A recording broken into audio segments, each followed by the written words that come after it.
আজকে আমরা একটা নতুন অধ্যায় শিখব, সময় ও কার্য। দেখো অঙ্কটা কি বলছে আগে দেখে নিই। প্রিয়া ও দেবু প্রত্যেকে আলাদাভাবে একটি কাজ যথাক্রমে 10 ঘন্টায় ও 12 ঘন্টায় করতে পারে। তারা যদি একসঙ্গে কাজটি করে তবে কত ঘন্টায় কাজটি শেষ করতে পারবে? মনে রাখবে, এই সমস্ত অঙ্ক করার সময় সবসময় একটা কাজের পরিমাণ আমাকে ধরে নিতে হবে। তো এখানে কোনো জায়গায় কিন্তু কাজের পরিমাণটা উল্লেখ করা নেই। যেমন দেবু ও প্রিয়া প্রত্যেকে আলাদা আলাদাভাবে, দেখো বলছে একটি কাজ, এখানে কাজের পরিমাণ তো বলেনি, একটি কাজ বলছে কত পরিমাণ কাজ। একটি কাজ যদি একটা কাজ থাকে সেটা দেবু একাই করলে 10 ঘন্টায় করছে, প্রিয়া যদি একাই করে 10 ঘন্টায় করছে, দেবু একাই যদি করে 12 ঘন্টায় করছে। তারা দুজনে যদি সেই একত্রে কাজটি করে তাহলে তারা কত ঘন্টায় তারা কাজটি করতে পারবে। এক্ষেত্রে ট্রিকটা মনে রাখবে, দেখো এখানে কাজের পরিমাণ, এই একটা ধরো কাজ, গোল দিয়ে করি, এই একটা ধরো মোট একটা কাজ, একটা এই কাজটি যখন প্রিয়া করছে, এই কাজটি পুরো যখন প্রিয়া করছে তখন সময় লাগছে তার 10 ঘন্টায়। আবার যখন এই কাজটি দেবু করছে তার সময় লাগছে কি 12 ঘন্টা লাগছে সময়। এবার তারা ঠিক করলো তারা দুজনে কি করবে, কাজটি একসাথে করবে। যদি একসাথে করে কাজটি তাহলে দেখো কাজের পরিমাণটা কিন্তু করতে তাদের কিন্তু অনেক কম সময় লেগে যাবে। একাই করছে 10 ঘন্টা, একাই করছে তখন 12 ঘন্টা সময় লাগছে। তাহলে কিন্তু তারা যখন একত্রে করবে তখন কাজটা কিন্তু অনেকটা কি কম সময়ের মধ্যেই কাজটি তারা কমপ্লিট করে ফেলবে। এক্ষেত্রে মনে রাখবে সবসময় একটা কাজের পরিমাণ কিন্তু ধরে নিতে হয়, কারণ এখানে দেখো কাজের পরিমাণ কোনো জায়গায় উল্লেখ করা যায়। তবে এই পুরো একটা কাজ মানে আমরা এক অংশ করতে পারি এটাকে। তাহলে ধরি আগে যেটা সর্বপ্রথম এই সমস্ত অঙ্কর ক্ষেত্রে সর্বপ্রথম একটা কাজের পরিমাণ আমরা ধরে নেব। তাহলে কী লিখব, প্রথমে ধরি মোট কাজ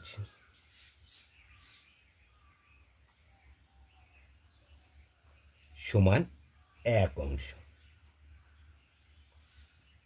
অংশ কাজ মোট ধরে নিলাম। এবার কি বলছে দেখো, মোট এক অংশ কাজ, এই এক অংশ কাজ প্রিয়া যখন করছে 10 ঘন্টা সময় লাগছে। তাহলে এক অংশ কাজ তার মানে কি 10 ঘন্টায় প্রিয়া করছে কত, এক অংশ কাজ। 10 ঘন্টায় প্রিয়া এক অংশ কাজ করতে হবে। এই সমস্ত অঙ্কের ক্ষেত্রে যত সময় চাইবে সেটাকে সবসময় এক ঘন্টায় কতটা করবে বা একদিন থাকতে পারে একদিনে কতটা করবে সেটা আমাকে সবসময় বের করে নিতে হবে। দেখো এটা যদি উল্টে, এটা লিখে মোট কাজ কত, এক অংশ। এখানে হচ্ছে প্রিয়া, আগে প্রিয়ারটা পড়ি, আমি দেবরটা ভাবি নাই। প্রিয়া আলাদাভাবে একটি কাজ যতক্ষণ 10 ঘন্টায় করতে, প্রিয়া এই 10 ঘন্টাতে করছে কত অংশ কাজ, প্রিয়া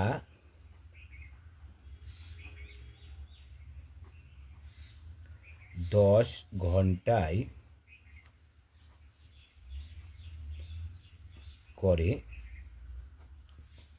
কত কাজ, এক অংশ কাজ।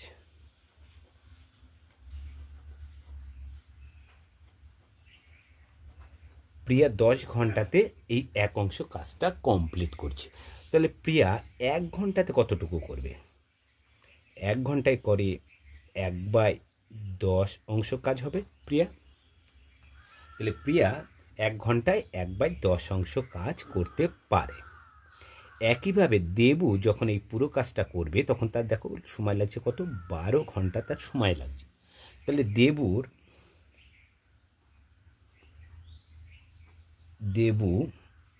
12 ঘন্টায়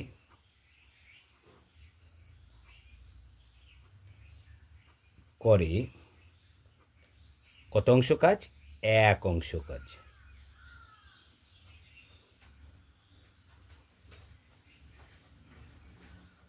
তাহলে দেবু 12 ঘন্টাতে এক অংশ কাজ করছে, তাহলে 1 ঘন্টায় দেবু কতটা করবে, 1/12 অংশ কাজ। দেখো দুজনেরই আমি 1 ঘন্টায় কতটা করবে আমার দুটোই পেয়ে গেলাম। অঙ্কটায় বলেছে কি, তা প্রিয়া ও দেবু প্রত্যেকে আলাদাভাবে কাজ 10 ঘন্টা ও 12 ঘন্টায় করতে পারে। তারা যদি একত্রে ওই কাজটি করে, তো তাহলে দুজনেই আমরা 1 ঘন্টাতে আমরা পেয়ে গেলাম যে দুজনেই 1 ঘন্টায় কাজটা করছে। দুজনে 1 ঘন্টায় কাজটা কতটা করছে? তারা দুজনে যদি 1 ঘন্টায় একসাথে কাজটা করে তাহলে 1 ঘন্টায় কতটা পরিমাণ কাজ করবে আমাকে সেটা আগে দেখতে হবে। প্রিয়া 1 ঘন্টায় করছে 1/10 অংশ কাজ, দেবু 1 ঘন্টায় করছে কত? 1/12 অংশ কাজ। তাহলে তারা দুজনে একত্রে 1 ঘন্টায় কতটা করবে? অতএব তারা দুজনে 1 ঘন্টায় কাজটি করে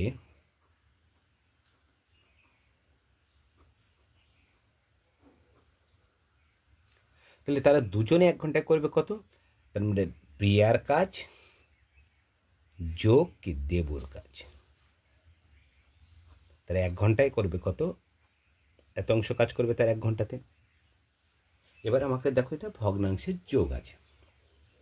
দেখো এই অঙ্কগুলো করার সময় সবসময় যখন তারা একত্রে বলবে তখন সবসময় এককে একদিনে হতে পারে, 1 ঘন্টায় হতে পারে, সেটা আমরা একে বের করে নেব। তারা একত্রে বললে তারা 1 ঘন্টাতে যারা করছে কত? 1/10, এ করছে 1 ঘন্টায় 1/12। এবার কাজ কি? তাদের দুজনের যদি 1 ঘন্টায় তারা একসাথে কাজ করে সেক্ষেত্রে তারা কতটুকু কাজ করবে সেটা আগে বের করে নেব। তাহলে এখানে দেখছি ভগ্নাংশের যোগ আছে। দেখো ভগ্নাংশের যোগের ক্ষেত্রে কী করতে? হরগুলোর লসাগু। তাহলে হরের কী আছে দেখো, 10 আছে, 12 আছে। তাহলে 10 ও 12 এর লসাগু বের করে নাও। দেখো দুটোকেই 2 দ্বারা বিভাজ্য, 2 দিয়ে, 5 2 10, 6 2 12। তাহলে কত হচ্ছে লসাগুটা? 2 গুণিত 5 গুণিত 6, 5 6 30, 2 60, 30 2 কত হলো? 60 হলো। কেটে করি নাহলে বুঝতে পারবে না। 60। এবার কি করব? লসাগু যেটা আছে সেটা কোথায় বসাবো? হরে বসাবো। হরে বসিয়ে দিলাম। এবার কাজ কি? এখানে দেখো দুটো অংশ আছে, এই একটা অংশ, এই একটা অংশ। কি বলেছিলাম? যে অংশ হিসেবে যখন থাকবে তখন হর দিয়ে লসাগুকে ভাগ, হর দিয়ে লসাগুকে ভাগ ফলের সাথে লবের কি করব? গুণ। তাহলে হরে আছে কত? 10, 10 দিয়ে 60কে যদি ভাগ করি, 6 10 60 কত হচ্ছে ভাগফল? 6। 6-এর সাথে 1 গুণ করো, 6 1 6, কি চিহ্ন? যোগ। 12 দিয়ে 60কে ভাগ করো, 5 12 60, তাহলে ভাগফল হচ্ছে কত?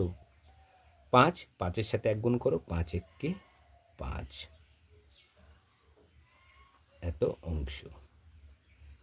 কি আছে? এবার যোগ আছে। তাহলে 6 আর 5 কত হয়? 11 বাই কত? 60 অংশ। আমরা দেখতে পাচ্ছি তারা দুজনে যদি একত্রে 1 ঘন্টায় কাজ করে তাহলে তারা দুজনে একত্রে, এখানে ঘন্টা উল্লেখ করিনি, 1 ঘন্টায়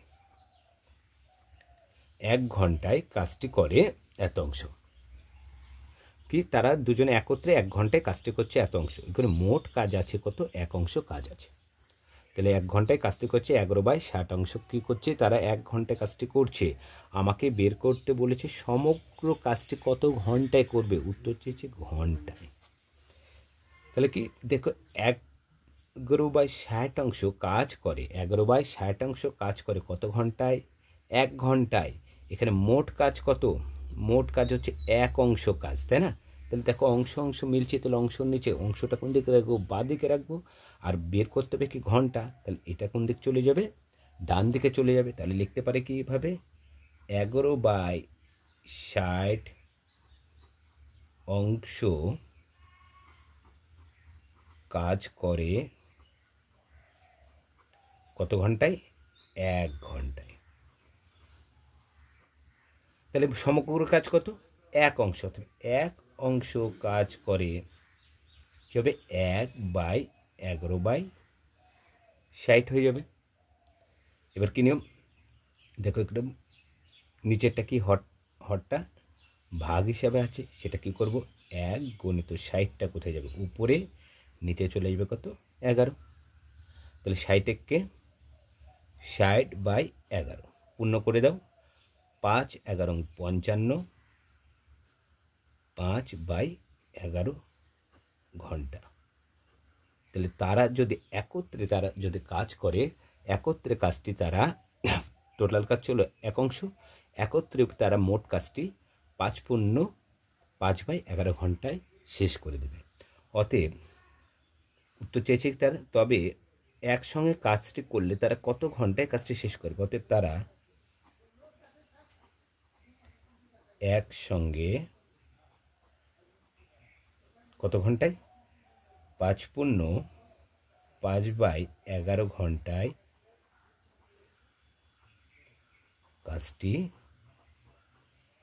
শেষ করবে।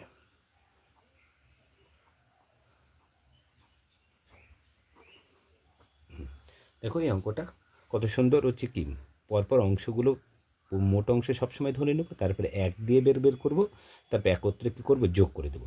এটা কি আছে? মোট অংশ, এই অংশটা করছে তার 1 ঘন্টায়, উত্তর চেয়েছে ঘন্টা উত্তর, তাহলে এটা উল্টে দিলাম, তাহলে এত অংশ করছে 1 ঘন্টায় কাজ, সেক্ষেত্রে 1 অংশ টোটালে তো কাজ তো 1 অংশ, তাহলে 1 অংশ কাজ তারা কততে করবে সেটা আমরা বের করে নিলেই আমার উত্তরটা হয়ে যাবে। তাই খুব সহজে আমরা এই অঙ্কগুলো করতে পারছি।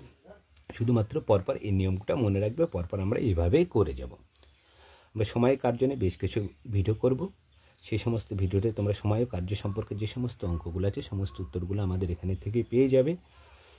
বিভিন্ন প্রশ্নমালা থেকে আমরা করব, বিভিন্ন বই থেকে করব, সেখানে তোমাদের যত ধরনের পরীক্ষা আসতে পারে বিভিন্ন ক্লাসে সেই সম্পর্কে আমরা আলোচনা করে নেব।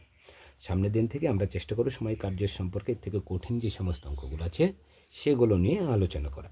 আজ এই পর্যন্তই, পরের ভিডিওতে আবার দেখা হবে। আর যদি তোমাদের চ্যানেলটি ভালো লেগে থাকে তোমরা সাবস্ক্রাইব করতে পারো, লাইক, কমেন্ট ও শেয়ার করতে পারো।